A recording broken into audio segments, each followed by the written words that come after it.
વિજયભાઈ છે બ્રહ્માસ્ત્ર બરાબર. આની અંદર છે 10 લીટર ગૌમૂત્ર, હા 2 કિલો લીમડો બરાબર. અને 500 ગ્રામ તમાકુ. હવે આ 3 લીટર બરે ને ત્યાં સુધી આને ઉકાળવાનું છે. બરાબર. એટલે 5 લીટર બચશે. પછી આ વિજયભાઈ ઉકળી જાય ને હા પછી આની અંદર નીચે ડબ્બો ઉતારી અને આપણે આ છે લસણ અને લીલી મરચી ખાંડેલા. એમાં 1 કિલો લીલી મરચી છે, 500 ગ્રામ લસણ. આ એક ઉકાળામાં નાખવાનું છે. બરાબર. એ નીચે ઉતારી અને એની અંદર નાખી દેવાનું ગરમ હોય ને ત્યાં. એટલે શું છે કે એના જે ન્યુટ્રિશન છે મરચાના અને લસણના એ ગરમ હોય એટલે એ છૂટી જાય. અને બીજા નંબરમાં ઉકાળવાથી આની ગંધ વહી જાય છે લસણની, અને મરચાંની તીખાશ વહી જાય છે. એટલે એ બધું જાળવવા માટે આપણે આ નીચે ઉતારી અને પછી જ એમાં નાખવાનું, અને પછી એને ઢાંકી અને 24 કલાક મૂકી દેવાનું.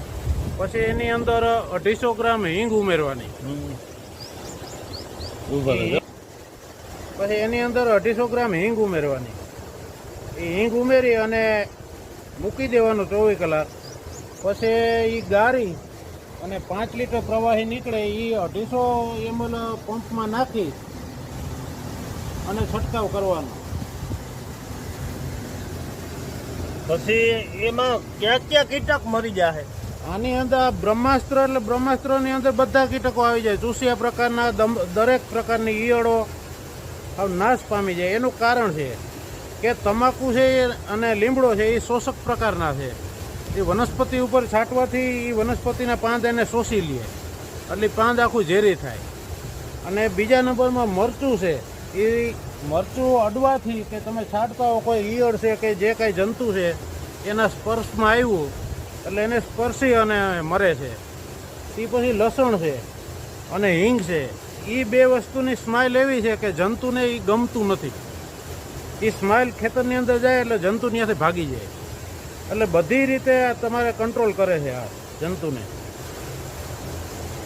આ દવા તમે એક ફરે છંટકાવ કરી દો એટલે 10 દિવસ સુધી તમારે એ પાકની અંદર કાંઈ જોવા પણ રહેતું નથી. બાકી તમે હજારો રૂપિયાની લીટર દવા લઈ અને છાંટો તો અત્યારે ઈયળ કંટ્રોલ થતી નથી. આ દવાથી કંટ્રોલ 100% આનું રિઝલ્ટ છે.